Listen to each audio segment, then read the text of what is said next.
Halo teman-teman semuanya, balik lagi di channel DR Tutor. Oke, di video kali ini aku akan coba bahas soal simulasi SNBT tahun 2023 ya teman-teman. Soalnya aku ambil langsung dari website resminya SNPMB ya teman-teman, Seleksi Nasional Penerimaan Mahasiswa Baru.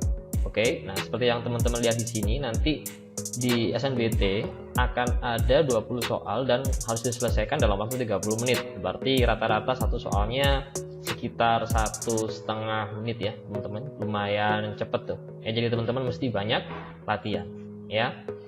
Oke, kalau gitu langsung aja ya teman-teman, kita coba bahas soal yang pertama. Yuk.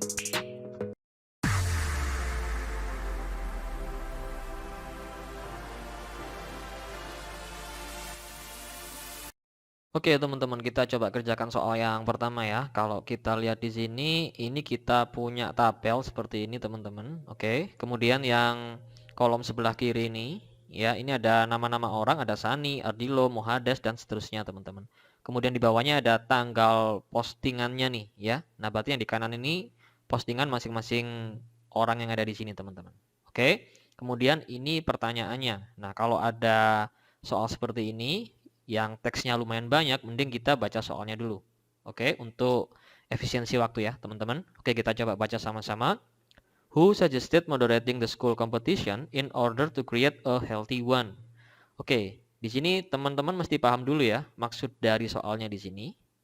Jadi kalau kita artikan who suggested, jadi siapa yang menyarankan moderating the school competition, memoderasi kompetisi sekolah in order to create a healthy one. Jadi dengan tujuan untuk menciptakan kompetisi yang sehat, seperti itulah teman-teman ya. Nah kira-kira siapa nih, apakah Mohades, Lexi, Ardilo, Dipa, atau Haris?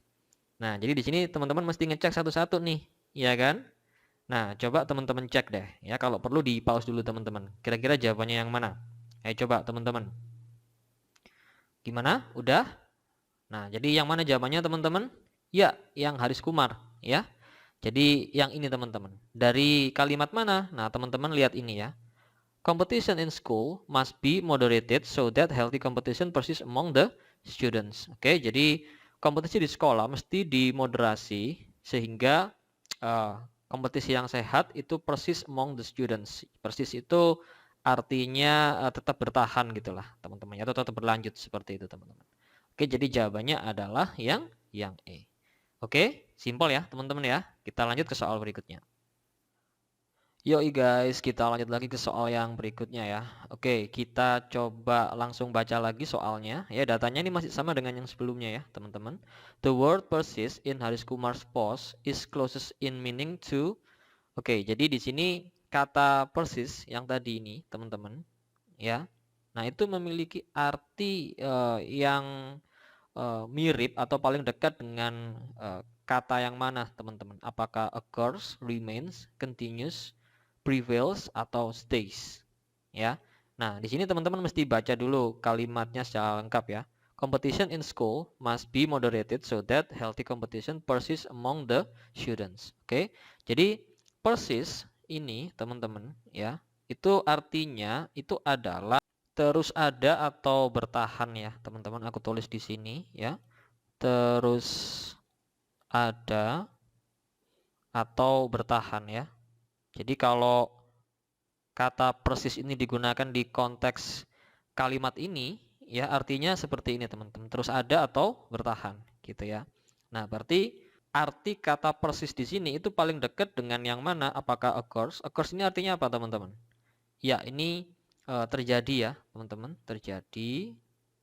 Kalau remains, iya, kalau remains itu bisa berarti tetap ya, atau bersisa ya, bersisa. Oke. Nah, kemudian continuous ya, ini berlanjut ya teman-teman, berlanjut. Kalau prevails apa teman-teman?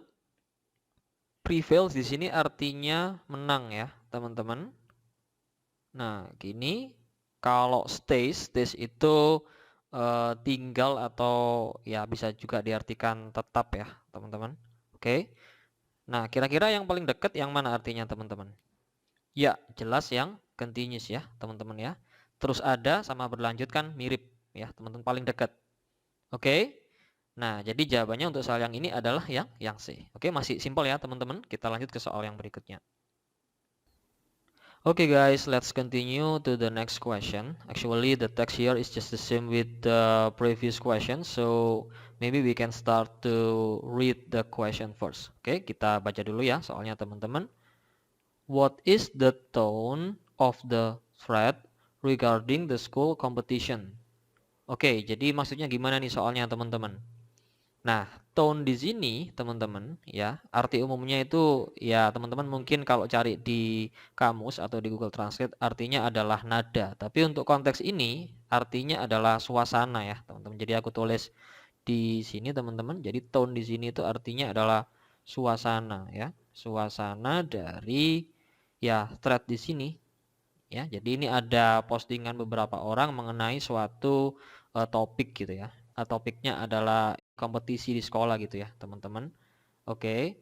Nah jadi suasananya gimana nih? Apakah encouraging, passionate, objective, biased, atau humorous? Yang mana teman-teman? Nah teman-teman mesti tahu artinya satu-satu dulu ya. Jadi kalau encouraging ini seperti apa ya teman-teman? Sepertinya kayak mendorong gitulah atau memotivasi mungkin lebih pas ya. Memotivasi ya, memotivasi pakai V atau pakai S nih? Pakai V kayaknya ya. Oke. Kalau salah dikoreksi ya teman-teman. Kalau passionate apa nih? Penuh semangat gitu ya. Penuh semangat.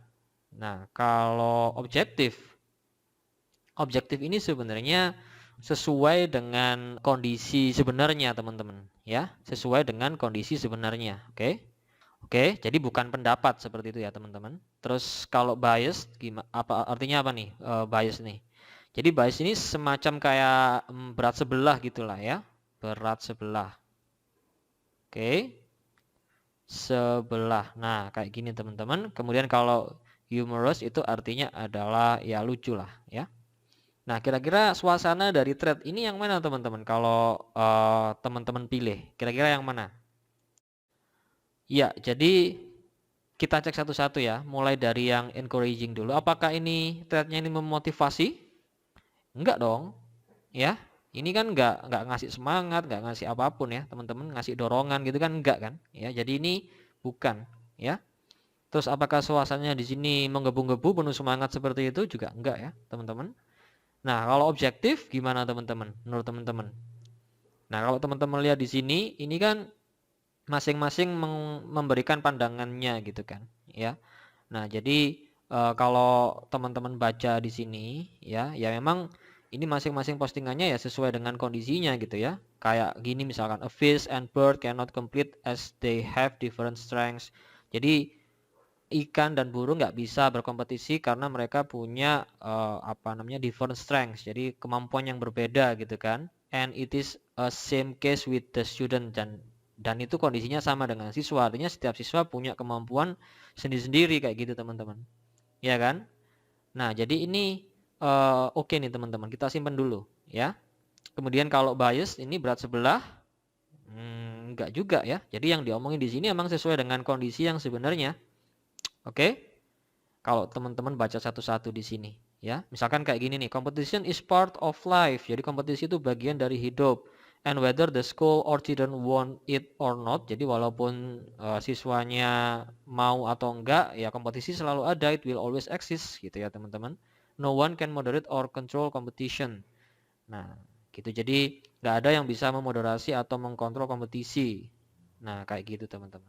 Nah, jadi ini masih oke ya, objektif ini, bias ini enggak, teman-teman, ya. Kemudian kalau lucu juga enggak. Jadi yang paling tepat itu yang C, objektif. Oke, seperti itu ya, teman-teman ya. Bisa ya? Kita lanjut ke soal yang berikutnya, teman-teman. Oke guys, let's move to the next question. Okay. Actually we have new text here. Okay, it's different with the previous question. Okay, so as usual, maybe we can start with read the question first. Oke, kita baca dulu soalnya ya, teman-teman. Which of the following statements is an opinion from text 1? Nah, maksudnya gimana nih, teman-teman? Jadi, manakah dari pernyataan yang ada di opsi ini yang merupakan opini, pendapat ya dari teks 1 ini, teman-teman? Nah, berarti kita mesti coba cek satu-satu nih opsinya ya. Kita baca mulai dari yang A yuk. These plastics never degrade, but rather break up into smaller sizes. Oke, jadi plastik ini nggak pernah terdegradasi ya teman-teman, tapi lebih ke terpecah menjadi bagian yang lebih kecil. Nah, pertama kita mesti coba temukan gitu ya teman-teman. We have to try to find this statement in the text one. Oke, jadi yang mana nih kalimatnya teman-teman? Ada nggak di sini? Nah, ini ya ada ya teman-teman ya. These plastics never degrade but rather break up into smaller sizes. Oke. Nah, menurut teman-teman ini opini apa bukan? Bukan ya teman-teman, ini lebih ke fakta ya. Jadi ini bukan jawabannya. Oke. Nah, sekarang kita cek yang B. Recycling plastic not only helps the environment and reduce stress, okay, but it also creates more jobs. Nah, ini ada nggak di teks 1 teman-teman? Ayo coba teman-teman cari. Kalau perlu di pause dulu teman-teman. Nah, ini nggak akan teman-teman temukan nih ya di teks 1. Oke. Jadi kalau nggak ada di teks 1 ya udah nggak usah dipilih teman-teman. Ya. Nah, sekarang kita lihat yang opsi berikutnya. Plastics should not be going into the ocean in the first place. Nah, coba teman-teman temukan. Ada nggak nih di teks? Nah, ada ya teman-teman. Yang mana? Yang aku kasih warna biru nih teman-teman. Plastic should not be going into the ocean in the first place. Nah, di sini yang perlu teman-teman garis bawahi ya adalah kata-kata should not. Ini artinya kalau di sini konteksnya adalah tidak seharusnya ya teman-teman. Jadi plastik tidak seharusnya ya be going into the ocean. Jadi plastik gak seharusnya ya ada di laut lah teman-teman ya. Dari awal gitu ya. Jadi nggak seharusnya ada di laut dari awal gitu ya. Nah, jadi kalau menurut teman-teman ya statement ini merupakan fakta atau opini teman-teman. Nah, kalau ada kata-kata should not ya, ini lebih ke opini ya teman-teman. Misalkan ada kalimat gini ya teman-teman.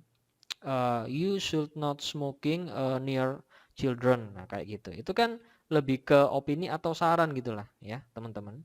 Nah, jadi ini jawaban yang tepat nih yang C, atau kita simpen dulu deh, kita lihat yang lain ya. Yang D misalkan, they eventually become microplastics that stay in the environment for hundreds of years ya. Nah, ini ada nggak di teks? Ada kan? Ini kan ya. Jadi they eventually become microplastics that stay in the environment for hundreds of years. Nah, ini kan merupakan fakta nih teman-teman, bukan pendapat kan? Ya, jadi ini juga salah nih, bukan opini ya. Kemudian yang terakhir, customers are happy to sleep well and use a product that benefits the environment.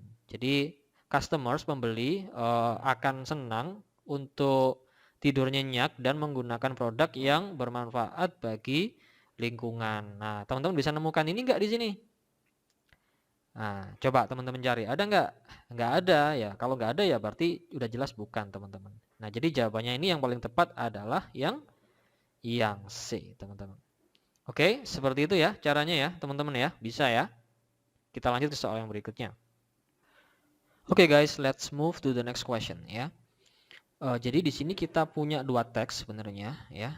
The first text is just the same with the previous one, and then this is the second text, guys. Okay, so maybe we can start with reading the question first as usual. Okay, kita baca sama-sama ya.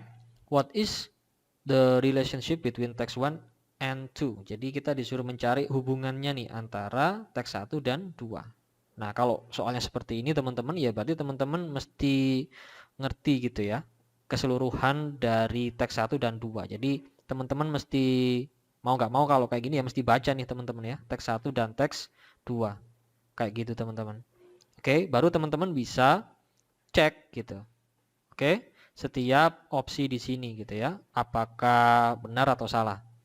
Kita coba cek yang opsi A ya teman-teman. Text 1 discusses the biodegradable material used in many useful products explained in text 2. Nah, benar nggak nih teman-teman? Maksudnya gimana nih? Teks 1 mendiskusikan material yang dapat terurai secara alami, ya, digunakan di banyak produk yang bermanfaat, di mana produk-produk yang bermanfaat ini dijelaskan di teks 2. Bener nggak nih teman-teman? Nah, kalau teman-teman udah baca kedua teks, pasti tahu nih jawabannya. Nah, ini kurang tepat ya, teman-teman.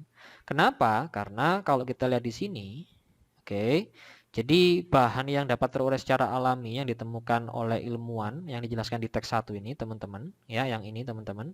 Nah, itu sebenarnya fungsinya untuk ini, ya, replace the commonly used plastics. Jadi, bahan ini itu tujuannya supaya dia bisa menggantikan penggunaan plastik secara umum gitu loh, ya, sehingga nanti kalau dibuang di laut plastiknya, nah itu bisa terurai secara alami dalam 4 minggu teman-teman, ya.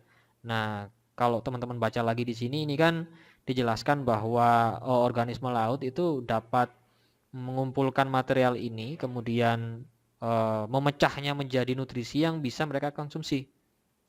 Oke, jadi nggak digunakan untuk ini teman-teman, ya, menghasilkan barang-barang yang berguna tadi, yang dijelaskan di teks 2 yang ini nih maksudnya. Jadi kayak ini teman-teman ya, jet fuel from plastic. Jadi kita bisa bikin bahan bakarnya jet dari plastik kayak gitu, atau kita bisa bikin pillow fillers, ya kan? Nah, ini plastic bottles have been converted into pillow fillers. Jadi yang dimaksud useful products di teks 2 itu ya yang ini teman-teman, ya. Jadi kan teks 1 kan nggak menjelaskan tentang penggunaan bahan yang bisa terurai secara alami untuk produk-produk itu teman-teman. Jadi ini kurang tepat, ya. Ini salah. Sekarang kita lihat yang opsi B. Text 1 explains how biodegradable material can help improve the plastic recycling process discussed in text 2. Nah, lagi-lagi ini juga salah ya. Kita kan udah tahu bahwa sebenarnya biodegradable material di teks 1 ini tujuannya untuk menggantikan penggunaan plastik secara umum gitu loh, ya. Jadi bukan untuk improve ini teman-teman, ya, plastic recycling process di teks 2. Oke, jadi kalau teman-teman lihat, ya, nggak sesuai nih teman-teman, ya. Ini salah juga. Sekarang kita lihat yang C. Both texts explain what scientists have done to provide plastics which do not harm the environment. Nah, jadi ini ada hal yang sebenarnya bisa kita ambil atau bisa kita temukan di dua teks teman-teman. Do not harm the environment. Jadi intinya kan gitu.